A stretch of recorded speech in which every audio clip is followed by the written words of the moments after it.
Hello friends, मैं आंचल आपके online institute अवगत पाठशाला में आप सबका स्वागत करते हैं। तो चलिए हम अपनी क्लास की शुरुआत करते हैं, जिसके में हम लोग क्या देखेंगे आज।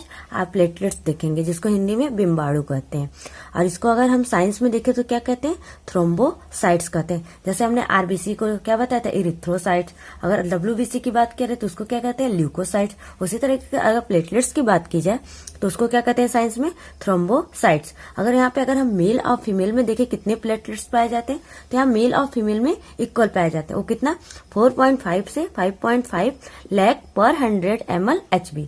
तो ये क्या हो गया, ये मेल और फीमेल में पाए जाने वाले प्लेटलेट्स की संख्या हो गई। उसके बाद अगर हम बात करें तो इसका लाइफ स्पेन कितना, जीवन अवधि कितनी होती है, तो 8 से 10 दिनों तक इसकी जीवन अवधि होती है।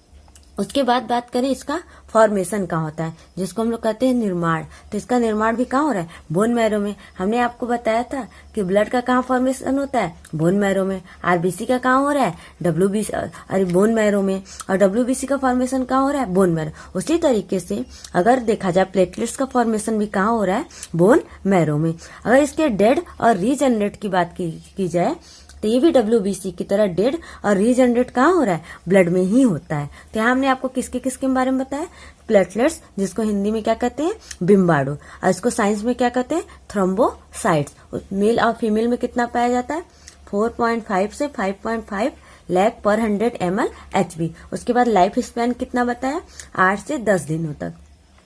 फॉर्मेशन कहाँ होता है, बोन मैरो में। सभी ब्लड, आरबीसी और डब्ल्यूबीसी की तरह इसका भी फॉर्मेशन कहाँ देख रहे हैं, बोन मैरो में। अगर डेड और रीजनरेट की बात की जाए तो कहाँ हो रहा है, ब्लड में हो रहा है। तो चलिए इसके आगे अब हम जानते हैं। अब बात आती है कि इसका फंक्शन क्या होता है। फंक्शन, जिसको हम लोग हिंदी में क्या कहते हैं, कार्य। तो इसके कार्य की बात की जाए तो इसका कार्य होता है टू स्टॉप ब्लीडिंग, मतलब रक्त को बहने से रोकना ही क्या होता है, इसका कार्य होता है। या तो दूसरी भाषा में हम लोग इसको क्या कर सकते हैं, ब्लड क्लॉटिंग। ब्लड का क्या करता है, रुधिर का क्या करता है, थक्का जमाने का काम करता है। तो ये जो क्या हो रहा है यहाँ पे, फंक्शन क्या देखने को मिला है, टू स्टॉप ब्लीडिंग और ब्लड क्लॉटिंग। मतलब ये रक्त का हमारे थक्का जमाने का काम करता है, और जो रक्त का बहाव होता है उसको बहने से रोकता है। तो इसका फंक्शन हो गया। अब यहाँ पे फंक्शन हो गया, तो यहाँ पे कौन कौन से ऐसे फैक्टर देखने को मिलेंगे जो यहाँ पे ये क्या कर रहे हैं, ब्लीडिंग को स्टॉप करने का कार्य कर रहे हैं। तो चलिए हम लोग फैक्टर के बारे में अब जानते हैं। चलिए, तो हम अगर यहाँ पे क्लॉटिंग फैक्टर की बात करते हैं तो यहाँ पे हमने आपको यहाँ देखिए 3 फैक्टर लिखे हुए हैं। अगर पहले फैक्टर की क्या देखने को मिल रहा है, कैल्शियम। दूसरा क्या क्या है, विटामिन के। तीसरा क्या है, क्लॉटिंग प्रोटीन। क्लॉटिंग प्रोटीन में कौन कौन से काम आते हैं प्रोटीन है, थ्रोम्बिन है, प्रोथ्रोम्बिन है, फाइब्रिन है, फाइब्रिनोजेन है। तो ये क्या करते हैं, ब्लड का क्लॉटिंग कराने के में ये फैक्टर सहायक होते हैं। पहला कैल्शियम, दूसरा विटामिन के, और क्लॉटिंग प्रोटीन। और क्लॉटिंग प्रोटीन भी कौन कौन से, थ्रोम्बिन होते हैं, प्रोथ्रोम्बिन होते हैं, फाइब्रिन होते हैं और फाइब्रिनोजेन। लेकिन अगर पेपर में पूछे क्लॉटिंग प्रोटीन कौन होता है, तो आप सबसे जरूरी इंपॉर्टेंट नाम लीजिएगा, फाइब्रिनोजेन। फाइब्रिनोजेन प्लेटलेट्स में पाया जाता है। यही प्रोटीन क्या होता है, ये थक्का जमाने के लिए सहायक होता है, जो क्लॉटिंग कराने में महत्वपूर्ण होता है। कौन सा प्रोटीन है, फाइब्रिनोजेन। चलिए, ये तो हमने जान लिया अब क्लॉटिंग फैक्टर क्या क्या होता है। और कल हमने आपको कुछ एंटी क्लॉटिंग फैक्टर के नाम भी बताए थे। तो अब हम यहाँ पे किसकी बात कर रहे हैं, एंटी क्लॉटिंग फैक्टर। तो कल हमने आपको बताया था हिपेरिन। हिपेरिन एक ऐसा फैक्टर होता है जो क्या करता है, ब्लड को क्लॉटिंग करने से हमारे बॉडी के अंदर रोकता है। अगर हम प्लेटलेट्स में देखें तो क्या क्या, कैल्शियम, विटामिन के, क्लॉटिंग क्या प्रोटीन पाया जाए जो हमारे ब्लड का बाहर क्लॉटिंग कराने का काम करता है। लेकिन ब्लड का क्लॉटिंग अंदर न हो तो वो क्या, उसमें ऐसा क्या पाया जाता है, हिपेरिन। हिपेरिन पाया जाता है जो क्या करता है, हमारे बॉडी के अंदर क्लॉटिंग होने से रोकता है। तो ये किसका फॉर्मेशन कौन कौन करता है, तो इसके फॉर्मेशन की बात करें तो कौन करता है, बेसोफिल्स करता है, और कुछ इसका लीवर भी करता है। तो एंटी क्लॉटिंग फैक्टर क्या हो गया, हिपेरिन। और क्लॉटिंग फैक्टर कौन प्रोटीन काम करता है, फाइब्रिनोजेन।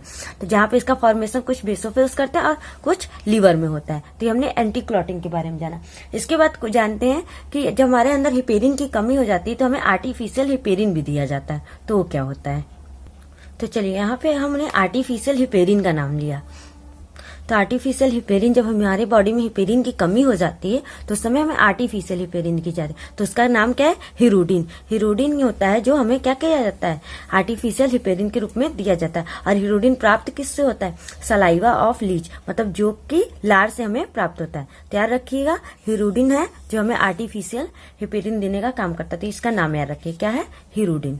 चलिए तब इसके आगे हम जानते हैं। तो अभी तक हमने आपको बताया कि हमारे ब्लड बाहर क्यों जम जाता है और हमारे बॉडी के अंदर क्यों नहीं जम जाता, क्यों नहीं जमता। तो हमने आपको जब हमने बताया कि प्लेटलेट्स उसके लिए जिम्मेदार होता है, जो हमारे बॉडी के क्या होता है, बाहर ब्लड ब्लीडिंग जब होती है तो उसको क्या होता है? क्लॉटिंग कराने का काम करता है। उसमें फैक्टर भी हमने 3 बता दी, कैल्शियम, विटामिन के।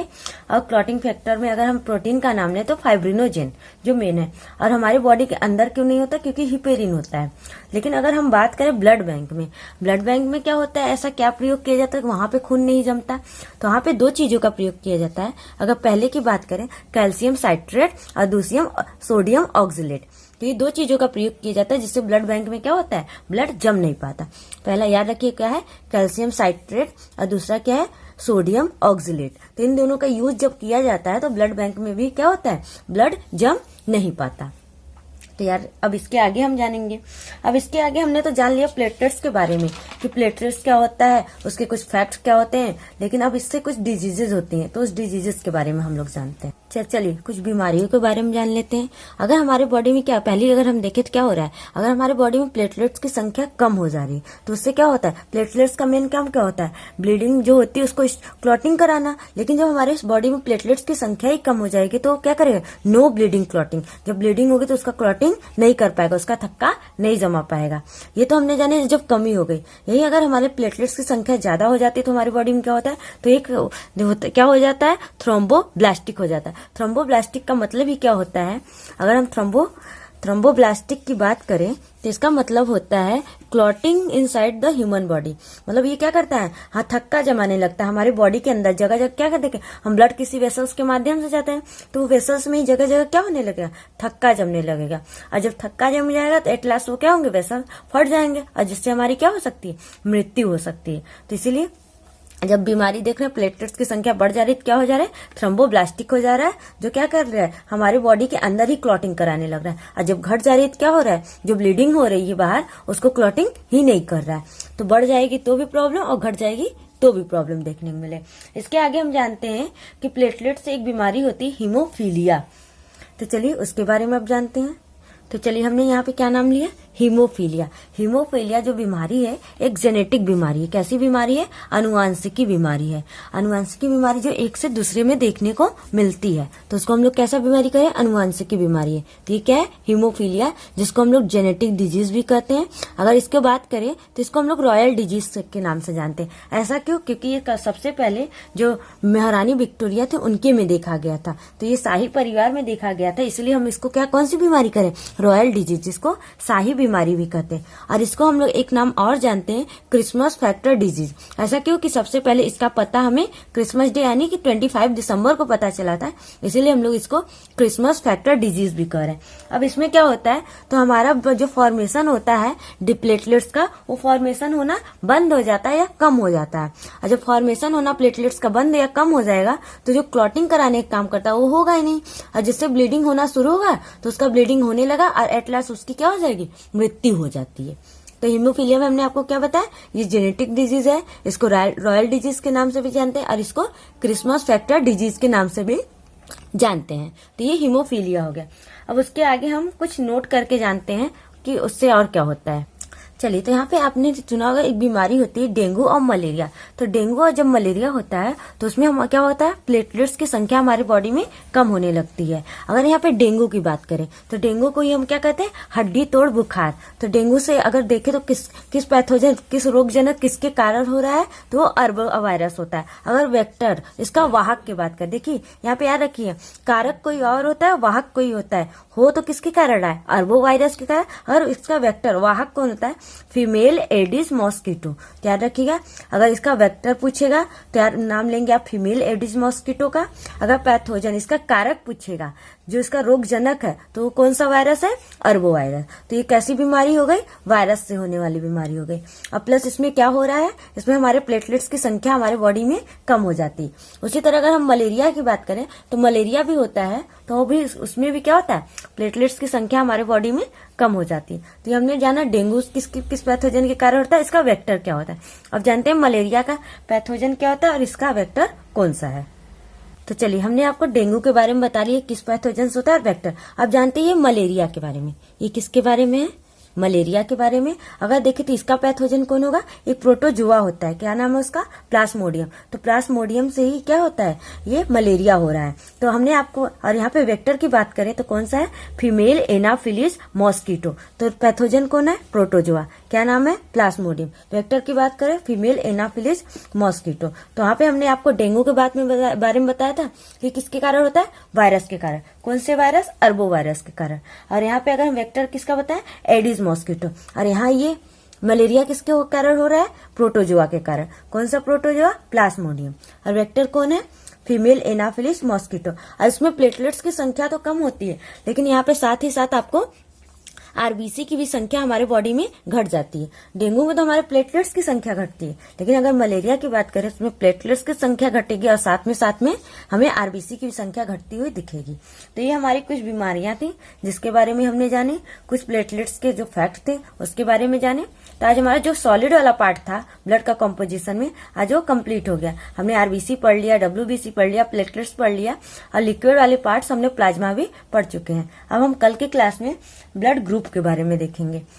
तो चलिए, अगर हमने यहाँ पे आज देखा तो क्या देखा, अगर प्लेटलेट्स की बात की जाए तो उसको हम लोग साइंस में क्या कहते हैं, कुछ रिवीजन कर लेते हैं साथ में ही। थ्रोम्बोसाइट्स अगर फीमेल और मेल में पाया कितने जाता है, 4.5 से 5.5 लाख पर 100 ml HB पाया जाए। फॉर्मेशन कहाँ हो रहा है, वही बोन मैरो में। लाइफ स्पेन कितना, 8 से 10 दिन तक।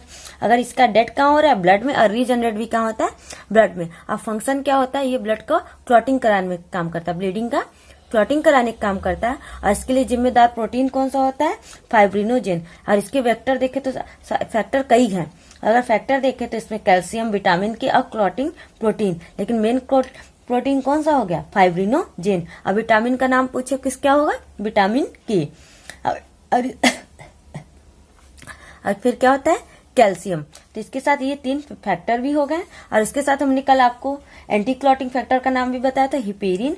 जो हिपेरिन क्या कर रहा है, हिपेरिन हमारे बॉडी के अंदर ब्लड नहीं जमने देता। और ये क्या करता है, फाइब्रिनोजेन क्या कर रहा है, ये हमारे ब्लीडिंग होने से रोकता है। और ब्लड बैंक में क्या क्या पाया जाता है जिससे खून नहीं जम पाता, उसमें कैल्शियम साइट्रेट और सोडियम ऑक्सलेट का प्रयोग किया जाता है। उसके साथ हमने कुछ बीमारियां जानी, घट जाती है तो ब्लीडिंग नहीं हो पाता है, ब्लीडिंग होने लगता है तो उसको क्लॉटिंग नहीं होने पाता। आज बढ़ जाती है तो उसमें क्या, थ्रोम्बोब्लास्टिस, जिसमें हमारे बॉडी के अंदर ही क्लॉटिंग होना शुरू हो जाता है। और एक हीमोफीलिया होता है जिसको हम लोग royal disease, Christmas factor disease के नाम से भी जानते हैं। उसके बाद हमने डेंगू और मलेरिया के बारे में जाना। डेंगू जिसको हड्डी तोड़ बुखार, और पैथोजन यहाँ पे अर्बो वायरस, और वेक्टर देखा जाए एडिस मॉस्किटो। और मलेरिया की बात की जाए तो ये प्रोटोजुआ से हो रहा है। और कौन सा प्रोटोजुआ से, प्लाज्मोडियम से। वेक्टर क्या है, फीमेल एनाफिलिस मॉस्किटो। तो यहाँ पे आज हमारा प्लेटलेट्स कंप्लीट होता है। अब हम कल की क्लास में ब्लड ग्रुप देखेंगे। अगर हमारे वीडियो को अभी तक आपने लाइक नहीं किया तो लाइक कर दे, शेयर कर दे, सब्सक्राइब कर दे। तब तक के लिए धन्यवाद।